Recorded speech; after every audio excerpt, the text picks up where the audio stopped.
As per the International Financial Reporting Standards, financial statements include a statement of financial position, which is also known as the balance sheet, a statement of comprehensive income, also known as a statement of profit and loss and other comprehensive income, a statement of changes in equity, and a statement of cash flows, as well as notes to these financial statements. The statement of financial position contains the assets, liabilities, and owner equity in the company. Assets are what the company owns, liabilities are what the company owes, and owner's equity is a residual of assets minus liabilities. The statement of financial position, as we know, is also called the balance sheet, as it is a sheet that contains the balances that are left in the trial balance, that is assets, liabilities, and owner's equity, because expenses and revenues are close to the income statement account. The statement of financial position or balance sheet is prepared at a point in time, so it is a snapshot of the company's assets, liabilities, and owner equity at a given time. From the balance sheet, the financial analyst can readily assess the liquidity, solvency, and financial position of the company relative to industry or other competitors. Financial analysis enables to assess the business risk and financial risk of a company from analyzing the asset structure and financial structure of the balance sheet. The asset structure and financial structure in balance sheet varies from company to company and industry to industry, and also over time and across business cycles. The balance sheet can be prepared in liquidity order or reverse liquidity order. In liquidity order, the most liquid assets are reported first, such as in this case we see cash and accounts receivable are followed by inventory and deferred income taxes and prepaid expenses, clearly showing that even in current assets, the assets that are more liquid and nearer to cash are reported first, and these are then followed by long-term assets such as property, plant and equipment, goodwill, and others, which also show a clear order in terms of liquidity. The same is the case with respect to liabilities, where current liabilities are reported first, followed by long-term liabilities and then stockholders' equity, which is clearly showing the liquidation order also. For this company here, we see the balance sheet is reported in reverse liquidity order, where the least liquid assets are reported first, followed by assets that are more and more liquid. So we see property, plant and equipment being reported first, followed by intangible assets, financial assets, and deferred tax assets. And then we see that current assets are being reported again in reverse liquidity order. The same is the case on the liability and equity side, where now we see that equity is reported first, followed by long-term liabilities, and then they are followed by short-term or current liabilities. So this is when balance sheet is reported in reverse liquidity order. It's up to the company to choose whether it wants to report in liquidity order or reverse liquidity order. The statement of comprehensive income is also known as the profit and loss statement or income statement.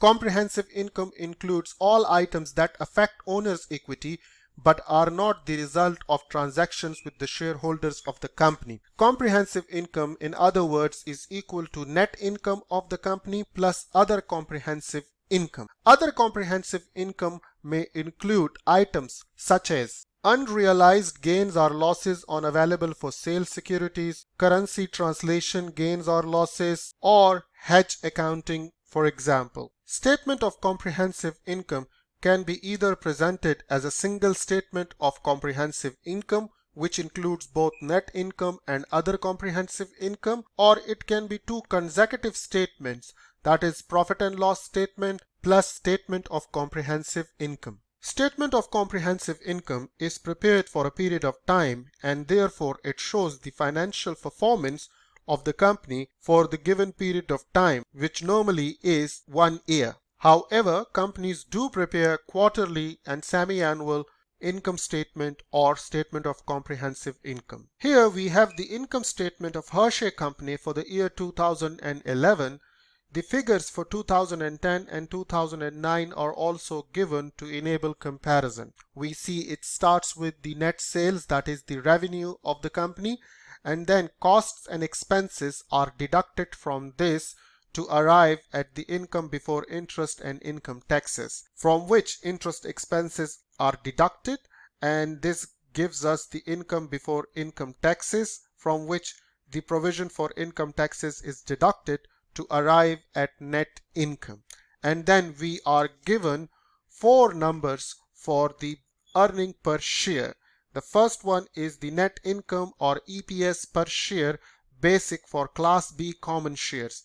The second one is the net income per share diluted of Class B common shares. And the third one is the net income per share basic of common share. And the fourth one is the net income per share diluted of common share. So we know that this company has issued two types of shares, common shares and Class B common shares. Common shares here have one voting right for this company, and Class B common shares have 10 voting rights. However, as you can note here, that Class B common shares receive lower dividend compared to common stock. As per the details provided in the annual report, the common shares are paid 10% higher dividend than Class B common shares. The basic earning per share is calculated using the weighted average number of shares outstanding, while the diluted EPS is calculated assuming hypothetically that all the dilutive claims such as convertible bonds, stock options, etc. are converted by their holders into common shares or Class B shares, and appropriate adjustments have been made in the profit and loss accordingly. The other comprehensive income are not stated here in FHEA company's consolidated statement of income in year 2011. It is because US GAAPs allowed companies to report other comprehensive income in statement of changes in shareholders' equity till the year 2011. However, onward companies were not permitted to report other comprehensive income in statement of changes in owner equity. Now this is the consolidated income statement for a European company, and we see that income here comprises of sale and other income, and that gives total income, out of which expenses have been deducted to arrive at operating profit. Then financial income and financial expenses as well as taxes have been deducted to arrive at net income. This is then used to calculate the non-diluted EPS and the diluted EPS in Swiss francs for this company. This company has also issued two types of shares. One is registered shares that have voting right and has a par value of 100.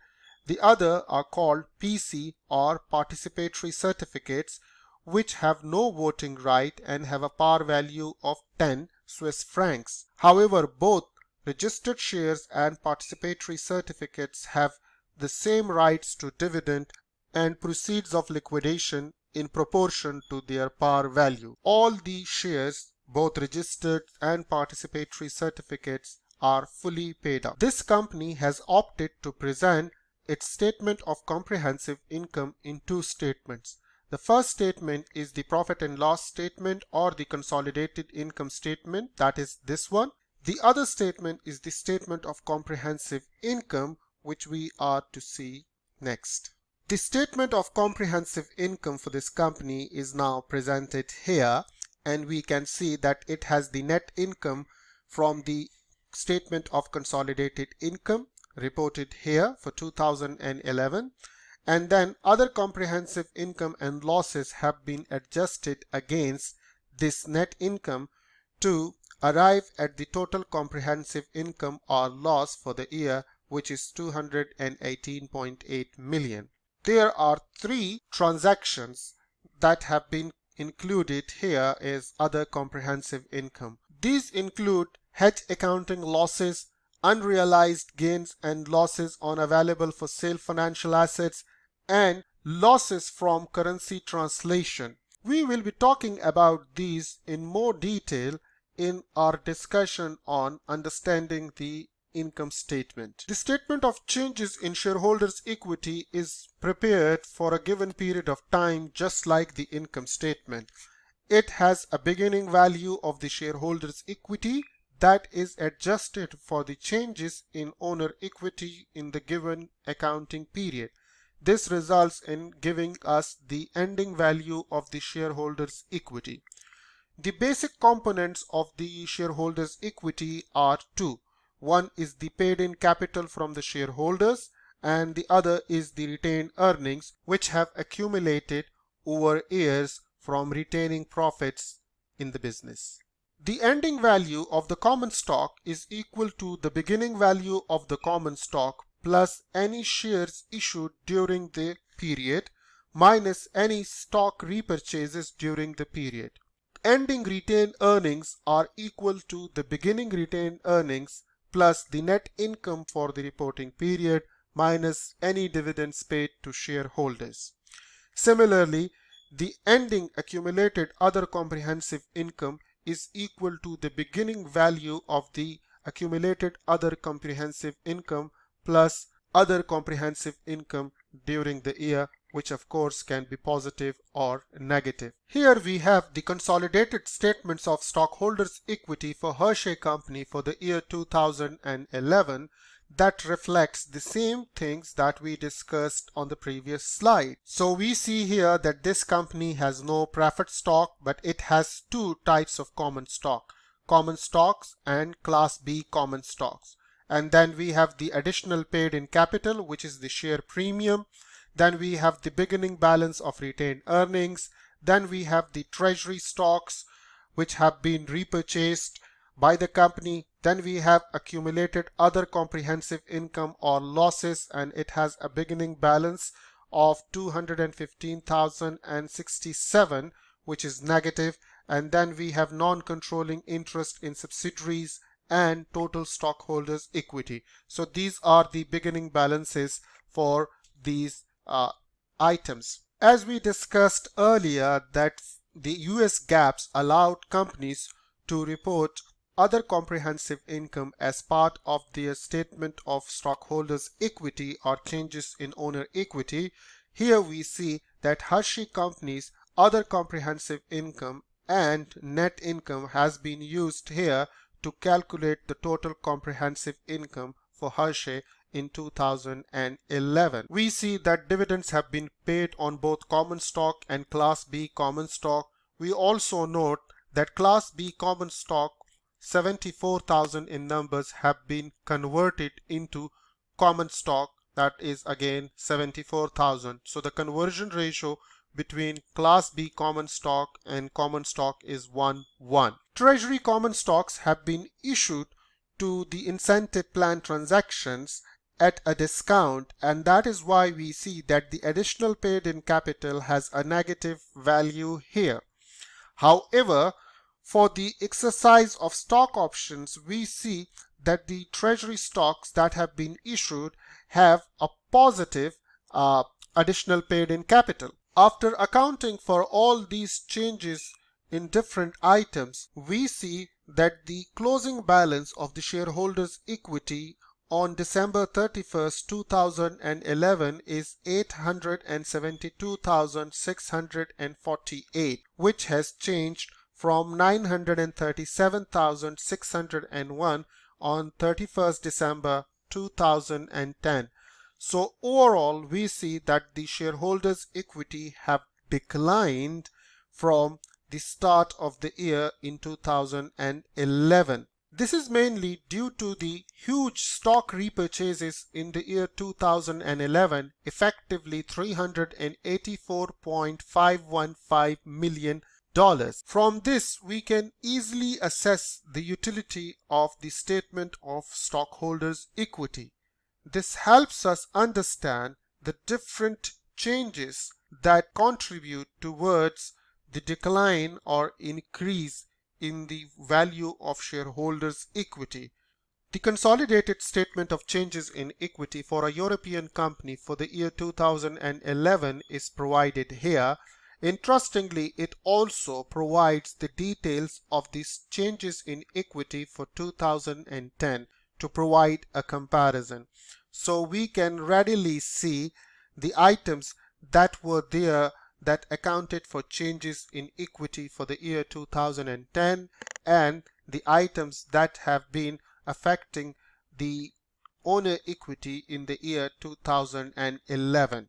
As discussed earlier for Hershey Company, the opening balances are adjusted with increases or decreases of the respective items to arrive at the closing balances of each and the overall shareholders' equity at the end of the year 2011. The shareholders' equity show a decline from the start of the year, and this is mainly attributable to the repurchase of shares as well as the dividend payments. Like the income statement and the statement of changes in owner equity, the statement of cash flow is prepared for a period of time, and it basically is a statement that accounts for the changes in cash balance. We can assess a company's financial position and financial performance from its balance sheet and income statement.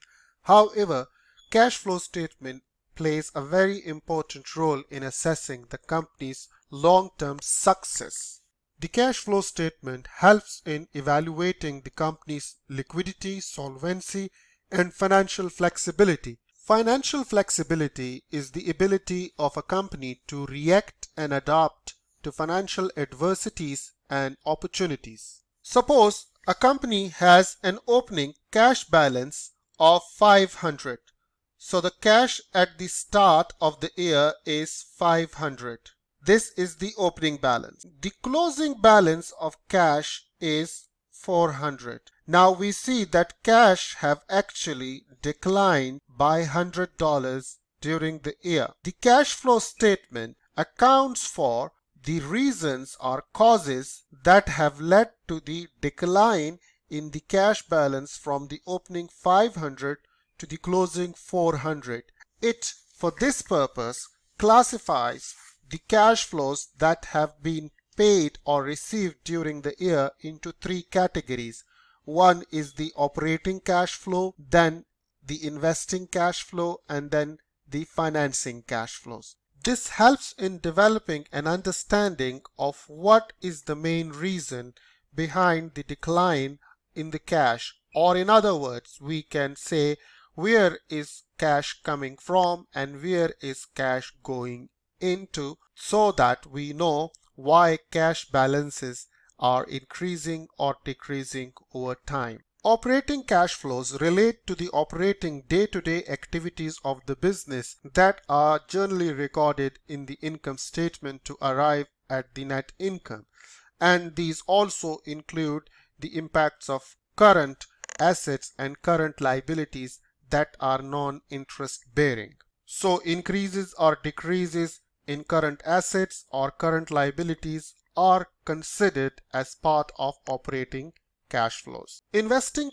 cash flows are related with the acquisition and disposal of long-term assets such as plant and equipment, building, land, motor vehicle, furniture, etc. Financing activities are associated with obtaining or repaying capital to be used in the business. Activities such as issuing new shares, new bonds, repurchasing shares, or paying dividends, or paying the installment of a loan, these are all considered as financing activities or financing cash flows. Compared to the US GAAP, the IFRS are more flexible in classifying dividends and interest, both received and paid, in different categories. We will see these in more detail in our discussion on the cash flow statements and its analysis. We are given the consolidated statement of cash flows for Hershey Company for the year 2011 here. We note that the opening balance of cash is given here, which is around $884 million, and the closing balance of cash as on 31st December is $693.6 $0.686 million. So the cash balance for Hershey has gone down by around 190 million or $191 million. If we look at the cash flow from operating activities, it is positive around $581 million. That means that operating activities have generated more cash inflows than cash outflows. However, the cash flow from investing activities is a huge 333 million negative, and so is the cash flow from financing activities, which is also negative 438 or around $439 million. As a result, the net change in cash from these three activities is exactly equal to the amount of change in the cash balance at the end of the year. So we now know that the cash flow has gone down not because of operating activities but because of the investing and financing activities. We will discuss these in more detail when we do our topic on cash flow statement analysis. The notes to financial statement are quite important as they enable an understanding of the information provided in the four primary financial statements, that is income statement, balance sheet, cash flow statement, and the statement of changes in owner equity. These notes include information on the significant accounting choices, that is the different policies, methods, and estimates used by the company in reporting its financial information. The explanatory detail about line items on the face of the financial statements, for example, the property, plant, and equipment, or the depreciation expense in the income statement. The details of these line items are provided in detail in the notes to financial statements. These financial notes also provide information about financial instruments and risk arising from financial instruments, commitments and contingencies, legal proceedings, related party transactions, subsequent events, that is events that occur after the balance sheet date, business acquisitions and disposals, operating segments performance, and so many others. It is important for financial analysts to develop an understanding of the different accounting choices, policies, and methods used by the company to determine if they are similar over time and across firms.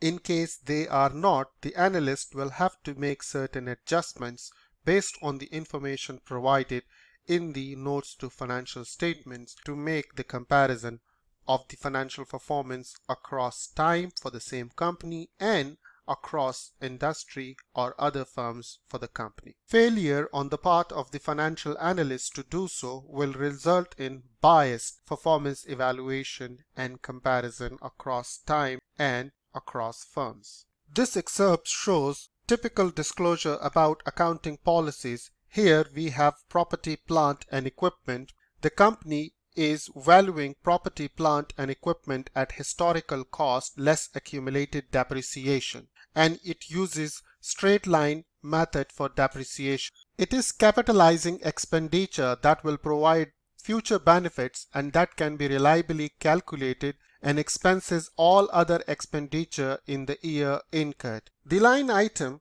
of property, plant, and equipment in the balance sheet is here now provided in more detail in the notes to financial statement. The note number is number 7 and it is outlining how the value of property, plant, and equipment has changed over the year. Similarly, note 30 is outlining the details of the commitments that the company has made with respect to capital expenditure. These capital expenditures are contracted for at the balance sheet date, that is 31st December, but they have not yet been incurred. However, the company is providing the details of these in the notes to financial statements, outlining that the company has committed capital expenditure of worth 24.7 million Swiss francs